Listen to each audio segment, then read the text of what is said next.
13 kali duduk di atas pentas. Kerjanya adalah untuk menghasut rakyat Malaysia supaya membenci kerajaan.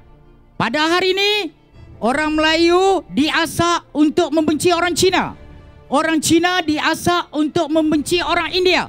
Dan hari ini, ramai di antara kita yang di luar sana terpengaruh dengan kata-kata Rafizi Ramli.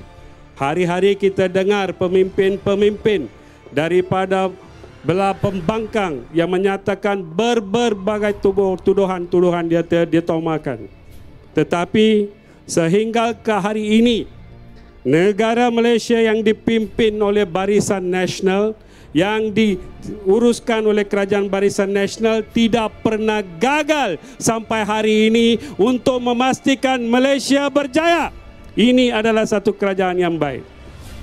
Mengatakan kerajaan sekali lagi main kotor. Kerajaan Barisan Nasional main kotor. Dan membeli lagi itu my card untuk mengundi PRU 13. Ini terbuktilah DAP adalah satu parti bohong. Satu parti yang tidak ada etika. Dan satu parti yang tak ada prinsip. Pemimpin-pemimpin Barisan Nasional, kita tak main politik mau kasih pecah orang. Kita buat polisi mau bekerjasama dengan semua orang. Itu untuk saya adalah aspek yang paling penting, di mana kalau kita pergi tempat-tempat lain, kita tak boleh tengoklah macam mana gabungan kaum seperti di Malaysia dipraktiskan di tempat lain. Tak ada. Kalau dia nak kerja, dia mesti rajin. Dia mesti rajin buat kerja.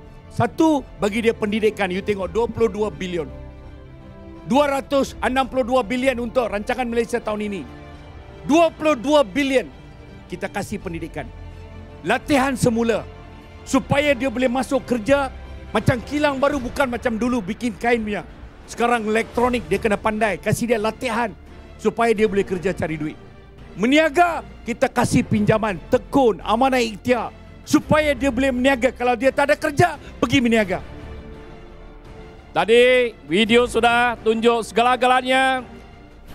Rafizi sudah berakui apa yang pembangkang tak berani berakui, di mana mereka adalah geng penghasut. Mereka menghasut rakyat. Satu tujuan, satu matlamat saja, untuk rampas kuasa. Tak kira apa pun akan jadi kepada negara ini. Walaupun negara rakyat pecah belah, tikam menikam antara satu sama lain, mereka tak kisah, mereka mau rampas kuasa saja. Itu saja tujuan pembangkang. Kita tak mau wakil rakyat pembangkang ni yang hanya pandai berkata-kata. Macam tadi kita tengok yang pandai menghasut.